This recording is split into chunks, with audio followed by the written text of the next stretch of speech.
يوم، فهو يعاهد ربه على النفقة طوال هذا الشهر، حتى لو أنفق طوال الشهر 30 جنيها. رجل فقير لا يملك يعاهد ربه على أن ينفق كل يوم جنيها لله جل وعلا، ينفق في الشهر 30 جنيها فقط. كل هذه أعمال، فهم يترجمون هذه المقامات بالعمل، لأن العمل من الإيمان، لأن العمل من مسمى الإيمان، لا ينفصم العمل عن الإيمان ولا ينفك العمل عن الإيمان على الإطلاق، بل لقد قدم الله العمل في آية فريدة على الإيمان ليلفت أنظارنا إلى مكانة العمل وإلى خطر العمل في أن، فقال سبحانه: من عمل صالحا من ذكر أو أنثى وهو مؤمن، من عمل صالحا من ذكر أو أنثى وهو مؤمن فلنحيينه حياة طيبة ولنجزينهم أجرهم بأحسن ما كانوا يعملون. يبقى لازم العمل الآن. عاهد ربك الآن أخي الحبيب، والدي الكريم، أم الفاضلة، أختي الغالية، فلنعاهد ربنا جميعا.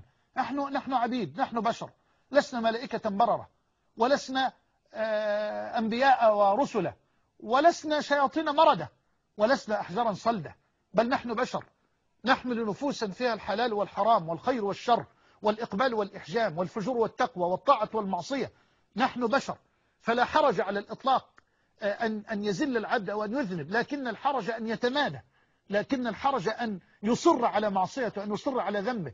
لكن إن زل فليرجع إلى الله وليقبل على الله سبحانه وتعالى، وليترجم هذه المعاني القلبية إلى عمل. هذه بعض البنود التي ذكرتها: المحافظة على الصلوات في جماعة في بيوت الله تبارك وتعالى.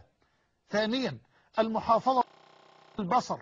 ثالثا المحافظة على كف اللسان عن الغيبة والنميمة وشهادة الزور والبذاءة من الأقوال. رابعا الكف عن سيء الأخلاق بجميع صورها وأشكالها. خامسا المحافظة على الورد اليومي للقرآن. سادسا المحافظة على الذكر المطلق فضلا عن أذكار الصباح والمساء. سابعا المحافظة على صلاة التراويح. ثامنا المحافظة على إخراج الزكاة. تاسعا المحافظة على الصدقة. عاشرا الإكثار من الإنفاق وإطعام الصائمين من الفقراء والمساكين.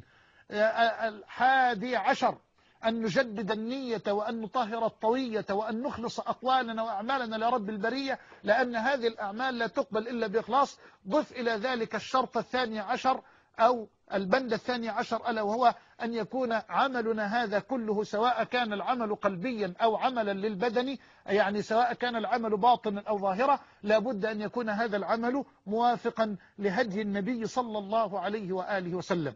هذا، وأسأل الله سبحانه وتعالى أن يبلغنا رمضان وأن يبارك لنا فيه. اللهم بلغنا رمضان